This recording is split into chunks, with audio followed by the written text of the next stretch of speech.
cherche un mot ici, parce que j'ai écrit un petit texte sur les plantes du printemps. Donc sur la ficaire, le gouet, enfin toutes ces plantes du printemps. Et l'anémone hépatique qu'on a là dans le jardin.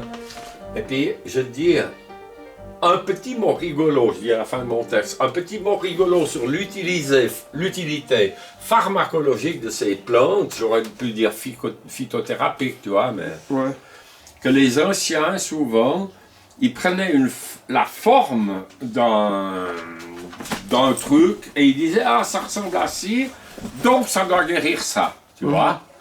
Par exemple, on a d'autres plantes qui ressemblent à un cœur et on disait ah ça doit guérir le cœur. Et après coup. Mais c'est de la symbolique ça aussi. Oui, c'est une sorte de symbolique, mais il y a un mot. Je dis dans mon texte, il y a aussi l'ail des ours, une liliacée dont j'aime déguster quelques feuilles, ainsi à la croque, sans sauce. Mais là, c'est encore plus traître, parce que je parlais déjà d'une plante qui était traître avant, quand on la consomme, qui était le gouet, donc. C'est encore plus traître et plus funeste, puisque l'on peut confondre sa feuille avec le muguet et le colchique. Toutes deux très poison et même mortelles pour le colchique. Une dame en est décédée il y a quelques années à Zurich parce qu'elle a ramassé de l'ail des ours et puis parmi son ail des ours il y avait le colchique. Alors avec le muguet c'est plus difficile parce que le muguet il vient plus tard. Mais si tu cueilles l'ail des ours maintenant, qu'on est le milieu avril, tu prends des risques. Alors maintenant, il me faut aller de ce pas photographier des plantes du jardin. Ah, je vais encore mettre une chose. Tu veux les photographier au jardin? Oui, parce qu'on en a pas mal. On a l'hépatite. On a l'hépatique, que je n'ai pas trouvé ailleurs. Parce que l'hépatique allobili, on a des tas du côté de Mont-la-Ville. Et dans les bois de bière, bizarrement, je l'ai rarement vu. Parce qu'on a peu de chênes ici. Hein? À Mont-la-Ville, il y a plus de chênes que ici. Ah, t'as raison, c'est peut-être ça, ouais.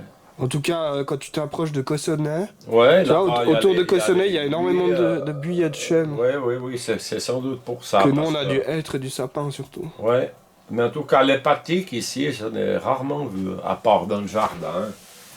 Qui vient de la pièce, donc c'est la Gine qui avait pris un pied, puis qui l'a... Ouais, donc il vient de là-bas. Il vient de là-bas. Mais dans nos forêts, on voit rarement l'hépatique, parle de l'ail des ours, et je le ramasse chaque fois, mon ail des ours, dans le vallon du Toleur, mais côté... Côté Gimel. De Gimel. Bon. Ici, on n'en a pas. Mais oui, il y en a. Hein. Oui, mais aux sources du Toleur. Ouais. Mais autrement, sur le territoire de Bière, que je connais pas mal...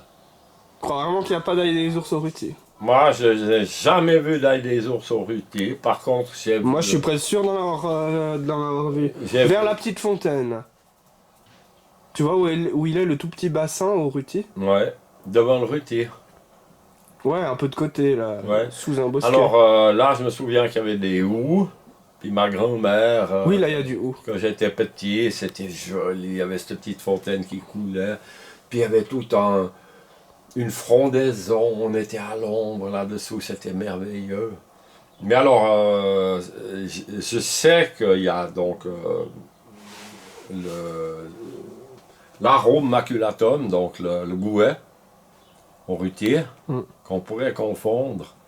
Et puis beaucoup, il y a le muguet et il y a le colchique. Alors François, c'est bizarre que tu sois toujours vivant si tu as goûté. Non, mais je suis on va vite monter voir, hein? Ouais. D'accord. Voilà, allons-y, François. J'étais enfant, mon père, il habitait cette maison, loin du village.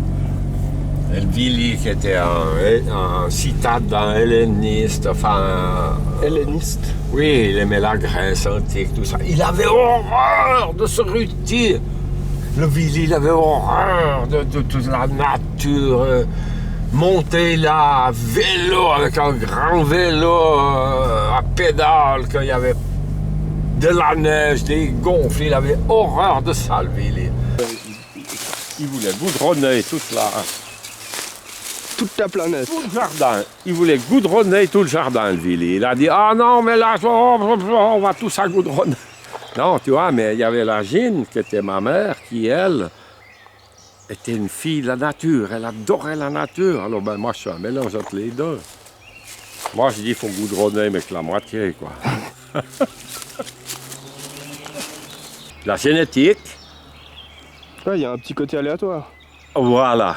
Heureusement qu'il y a ce qu'on est côté unique. aléatoire. Parce que s'il n'y avait pas ce côté aléatoire, alors du coup, on serait chaque fois un mélange de deux personnes, un mélange. Puis on Et n'apporterait rien de Et nouveau. pour finir, on n'apporterait rien de nouveau. Et tout d'un coup, tu peux avoir quelqu'un qui, par ce pourcentage de son code génétique, de ses, je ne sais pas comment on appelle ça, se retrouve être un pays, Un paysan. pas paysan, non, pas un non, c'est pas ça que je veux dire. Un individu complètement neuf, qui n'a plus rien à voir, ni avec l'un ni avec l'autre. Parce que ce pourcentage de hasard, en somme, qui est mis dans cette génétique, il n'est pas un pourcentage défini. Il peut tout à fait y avoir, tout d'un coup, dans une famille où le père est bête comme ses pieds, la mère aussi, un génie complet. Mais c'est rare. T'as vu, c'est plein d'anémones. Ouais, alors là, je les ai photographiés. Ouais. Ça, je parle de ça dans mon texte. Ça, c'est l'anémone Sylvie. Sylvie. Moi, je dis tout le temps Sylvestre, mais c'est pas trop. Eh bien, justement, c'est de ça que je parle. Ouais, ça vient de forêt. Justement pas. Ah, ça vient pas de forêt. Mais non, il y a une connerie monstre là-dedans, dans le nom de cette anémone. Cette anémone s'appelle l'anémone nemorosa, c'est-à-dire l'anémone des bois. Et l'anémone sylvestris est une toute autre anémone, Ah, mais celle-là, c'est laquelle, du coup? nemorosa. Du coup, c'est pas l'anémone Sylvie. Ben, bien sûr, mais comme en français elle s'appelle l'anémone sylvie, regarde cette connerie, tout le monde croit que c'est l'anémone sylvestre, et c'est pas vrai. Ah, donc il y a une anémone en latin qui s'appelle anémone sylvestre. Anémone sylvestris, qui n'est pas celle-là, qui est dans la forêt profonde et qui est plus rare et plus grande, et qui vient plus tard. Donc toutes les petites là que j'ai filmées moi cette année, c'est des... C'est des anémones nemorosa. Et tu as peut-être dit anémone sylvestris à cause de connerie du nom français qui s'appelle anémone sylvie. Ouais. Voilà. D'où qu'on... Parce que moi tout le temps... Déjà j'ai la confusion même en français parce que pour moi Sylvie, je comprends pas pourquoi ils ont appelé ça Sylvie et pas Sylvestre. Ben, parce que le nom Sylvie vient de... C'est un nom français. Oui, mais qui vient... le prénom Sylvie Vartan, Ça vient de forêt. ça vient de forêt, ça vient des sylves. Ouais. Et ça vient pas de forêt, Ouais, donc c'est pas faux. Sylvie, ça vient de Sylvain et Sylvestre. ça vient de sylvestre qui veut dire des sylves. C'est quoi un sylve? Les sylves, c'est les forêts. Même en français, on peut dire les sylves, c'est les forêts. Tandis que celle-là, c'est l'anémone nemorosa, qui est l'anémone des bois. Alors, entre Des bois. des bois, nemorosa, c'est l'anémone des bois. Alors, entre un bois et une forêt, eh bien, c'est pas moi qui ai donné le nom latin, puis malheureusement, c'est un nom de con, quoi. Puisqu'en français, on a dit l'anémone sylvie, c'est ça qui nous fout dans la gorge. Se rappeler simplement que celle-là, on peut dire l'anémone sylvie parce que c'est un joli nom, mais c'est l'anémone nemorosa, l'anémone des bois. Et l'anémone sylvestre, c'est une autre, qui est beaucoup plus haute, qui est poilue. Ok. Donc c'est juste, quand je dis anémone Sylvie, pour celle-là c'est juste. Quand tu dis sylvie, c'est juste Mais c'est Nemorosa. nemorosa, c'est pas sylvestre. L'anémone Ok. sylvestre, elle est plus tard, elle est dans la forêt. Qui s'appelle aussi Primula acol, sans tige donc. C'est la première qui vient. Et là, en même temps, mais pas en même temps, juste après, on a la primevère élevée, qui est celle-là. Voilà la primevère Primula eliator, la primevère élevée.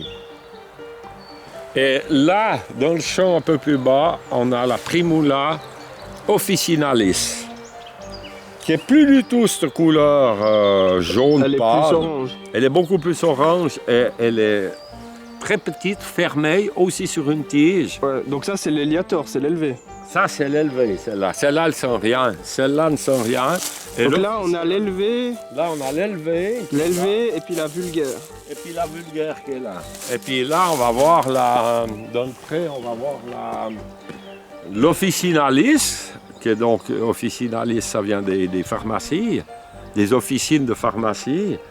Tout ce qui est les plantes qu'on dit officinales, c'est des plantes qu'on utilisait dans l'herboristerie. Et alors celle-là, elle sent bon l'abricot. Ouais. À moins que ce soit l'abricot qui sente la primevère. Mais ça, on ne peut pas savoir. Mais elles sentent une odeur. Et alors celles-là, donc elles sont bonnes pour les maux de gorge, là, celles qu'on va voir tout à l'heure. L'officinale. Une seule tige. Et on voit qu'à l'intérieur, elle a du orange. Et puis elle sent mais très très bon, tu vois. Ah! Oh, c'est dégueulasse. Ah, mais il y a une merde de chien. Elle est bonne, hein, François? Ouais.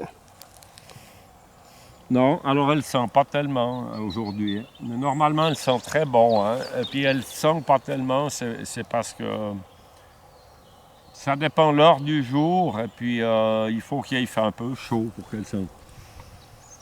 C'est à cause du nombre d'insectes. Parce qu'elle ne s'amuse pas à sentir bon. S'il n'y a pas d'insectes. Si les insectes ne sont pas là, elle n'a pas besoin. Elle Ouais. ne veut pas gaspiller son odeur si les insectes ne sont pas là.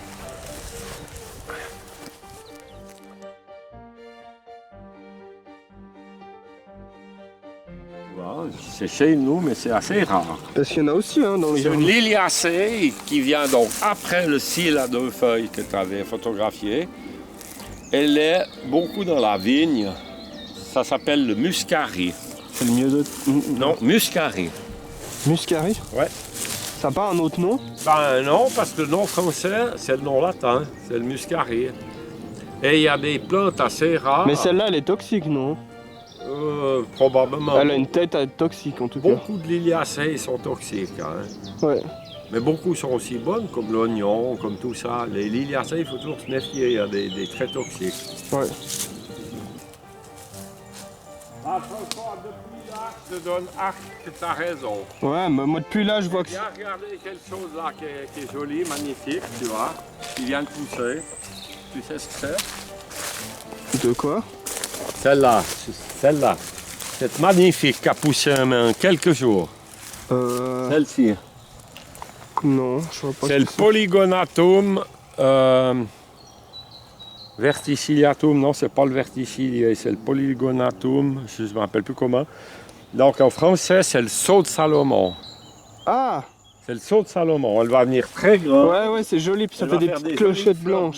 Clochettes blanches. Le seau de Salomon. Le seau, comme un seau. Ouais, c'est pas le seau comme quand on saute. Non, c'est le seau SCA. Ouais, c'est un truc qui est en rapport avec la Parce religion. que si on l'arrache, ce qu'on va pas faire, parce que ça serait C'est toxique. dommage. Non, non, c'est pas ça.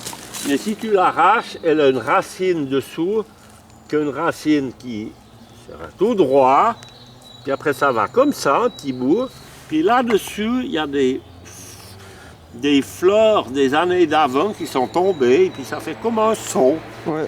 Hein? Et c'est la forme. Ça a la forme d'un seau, SCA. Oui. Bon là, elle est pas du tout en fleurs. Alors, elle n'est pas en fleurs, mais elle va bientôt être en fleurs. Ça va très très vite. Hein. À l'époque, il y a des ours ici. Bon, bien sûr, il y a la source là-bas qui alimente bière. Il y a la fontaine ici, donc on est dans un endroit assez humide. Et c'est donc vraiment de l'ail des ours. Parce que, bon, si on a les mains qui ne sentent pas trop l'ail, elles sentent l'ail. Là, je t'ai fait sentir, elle sent l'ail. Mais au début, quand elle pousse, on pourra venir en ramasser là. Mais quand elle pousse, elle est bien meilleure encore. Elle sent beaucoup plus l'ail. Ouais, bah je l'ai filmé il y a genre 2 semaines. Alors là, carrément, c'est de l'ail. Mhm. Ouais. Et puis voilà une... ici, celle-ci donc, ça c'est quelque chose qui est... une plante qu'on ne connaît pas trop parce qu'elle est assez anonyme. Elle a une fleur qui est verte, ce qui n'est pas courant. Et ça s'appelle la mercuriale. Mercurialis perennis. Et cette mercuriale a une particularité, sauf erreur. Sauf erreur, c'est une monocotylédone, donc elle ne devrait pas avoir des feuilles verticillées, des feuilles donc ramifiées comme ça. Mais je crois que c'est une monocotylédone, ils l'ont placée là-dedans, je ne sais plus à cause de quoi. Parce que voilà, typiquement, une feuille de monocotylédone, donc, c'est une feuille qui a toutes les nervures dans le même sens. Ça, c'est une monocotylédone. Comme donc la tulipe, l'ail, enfin tout ce genre de plantes. Et alors, une des monocotylédones principales, qu'on pense jamais, ben c'est l'herbe. L'herbe, tout con, toutes ces herbes. Ouais, les graminées. Toutes ces graminées, c'est tous des monocotylédones. C'est-à-dire qu'une dicotylédone, c'est-à-dire que quand elle pousse, elle a deux cotylédons. Elle est comme ceci. Si on regarde à travers, elle a ce qu'on appelle un réticule, c'est-à-dire tout un réseau. Il y a une truc qui pousse, des machins au bord et des petits trucs, ça fait comme un réseau. Feuille réticulée. Et celle-ci, ça fait pas du tout un réseau, c'est des nervures parallèles. C'est une monocotylédone. T'as vu ce champ de fleurs là? Ouais, c'est magnifique. C'est toute beauté.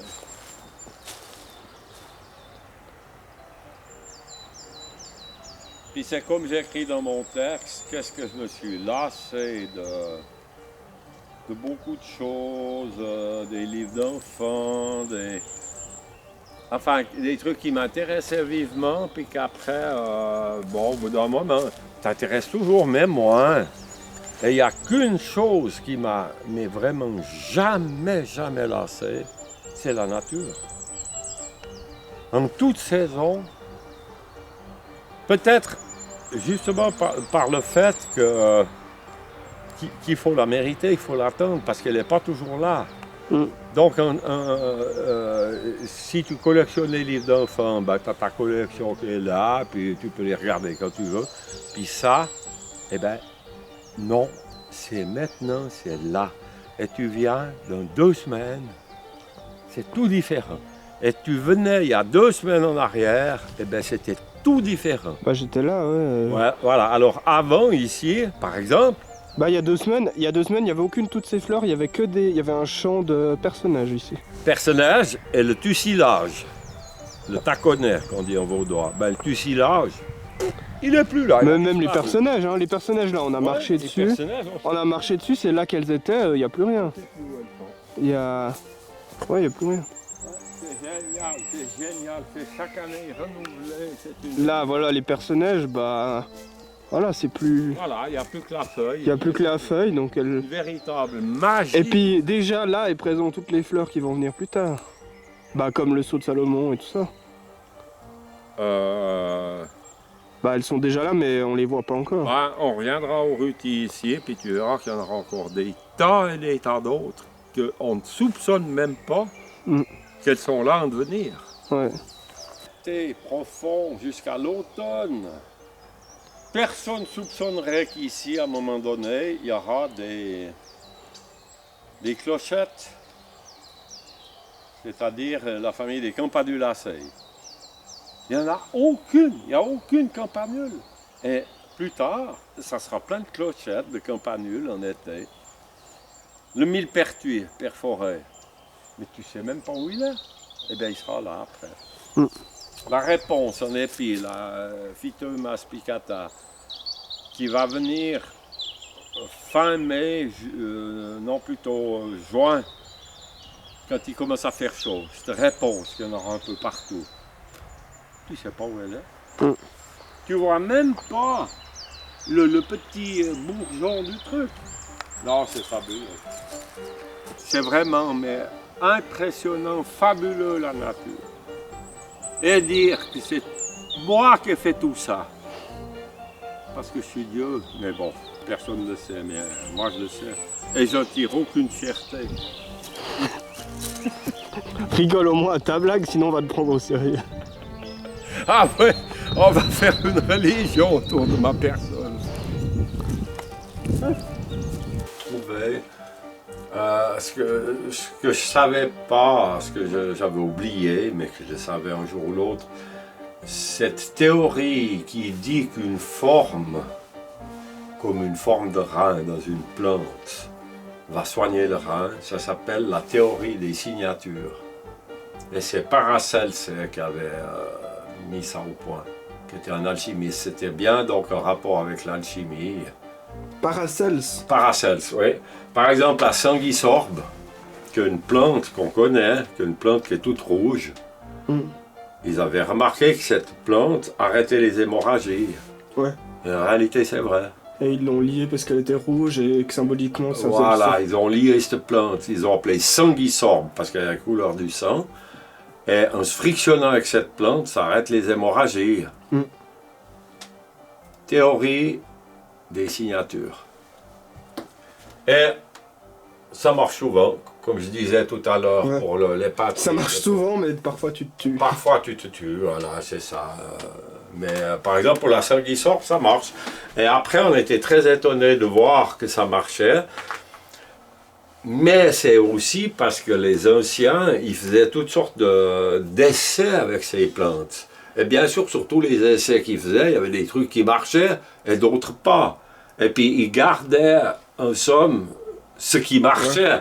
En fait, la théorie des signatures, c'était une source d'idées. Oui, Pour voilà. faire des tests, Et je pense que dans la théorie des signatures de Paracelse, il y a des tas de plantes qui étaient censées être anti-vomitives et puis qui faisaient dégueuler à non plus finir, tu vois. Mais celles-ci, ils les ont pas gardées. Ouais. Regardez, tandis que la sanguisorbe, ils l'ont gardée. Ouais. Voilà. Théorie des signatures.